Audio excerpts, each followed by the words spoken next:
Merong naglagay dito ng isang aloe vera. Yan o. Hi guys, good morning. Ayan, magdilig ako ngayon dito sa halaman ni Sir. Yan guys, kasi nagdilig kami kagabi at saka siguro sa sobrang hangin. Ang bilis na tuyo guys. So tingnan nyo naman, parang hindi nadiligan. Pero kagabi ay nagdilig kami dito. At yan guys, may hinog na itong kamatis ni Sir. Yan o. At sabi ni Madam, may i-harvest ko na daw itong kamatis ni Sir. Baka daw may kukuha pang iba. Kasi lagi na yan nangyari dito guys, na kapag may hinog na itong kamatis namin ay palaging kinukuha ng mga tao dito. Yan, di ba guys, ang daming bunga. Yan, nasa isang puno lang yan. At saka itong kamatis namin ay galing to sa Pilipinas guys. Dala ko ito nung bumalik ako dito 2022. Ayan guys, ang daming bunga. At saka meron na ditong medyo hinog na din isang puno. Ayan, ang daming bunga, diba? Sobrang daming bunga. 2 puno yan, pero tingnan nyo naman ang dami. Tapos dito 3 puno, ayan guys, pero marami din yan doon pa sa likod. Tapos dito naman guys ay may 2 puno at yan. Sobrang laki guys. Yan o, sobrang laki. Hindi yan naka-zoom guys, tingnan nyo. Sobrang laki. At yan, dyan marami pa sa taas. Pero itong ampalaya namin ay naging ganyan siya dahil sa sobrang hangin. Nag-video na ako dati guys na nagtanim kami ng isang aloe vera dito.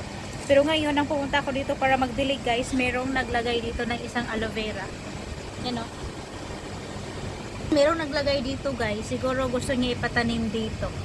Kasi dati, ganyan din nangyari dito eh. Merong maglagay dito ng mga aloe vera, mga ganyan. Lalo na alam nila na inalagaan talaga ni Sir masyado itong mga tanim niya dito. Kapag hindi nila kayang alagaan yung mga tanim nila guys, ay ilalagay lang nila dito.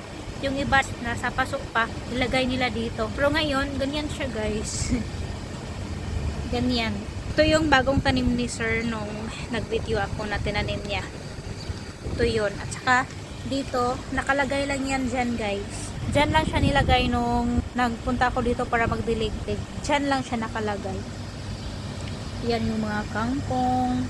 Malapit na din magka-harvest. Yan.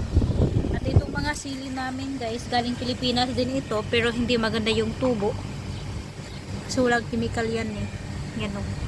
At itong spring onion ko na tanim ko to bago ako umuwi ng Pilipinas, at ngayon ay ganyan siya guys. So, yan o, diba ang daming bunga ng kamatis ni Sir. Hindi ko lang alam kung anong variety ng kamatis na yan, pero galing yan sa Pilipinas. Ayan. Oh, sobrang init. Matutuwa talaga si Sir kapag makita niya to na may naglagay dito. Yan, dyan ko lang yan ilagay guys. Kasi hindi man yan madali matuyo. Kaya dyan ko lang yan ilagay si Sir na yung magtanim mamaya. So, magdilig na ako ng at ito yung tubig ko.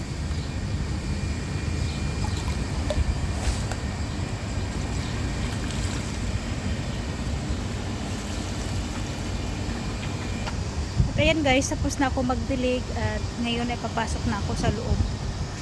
Kasi sobrang init at saka mahangin dito sa labas. Sobrang init at hangin dito guys. So, yan lang guys. Thank you for watching. Bye bye.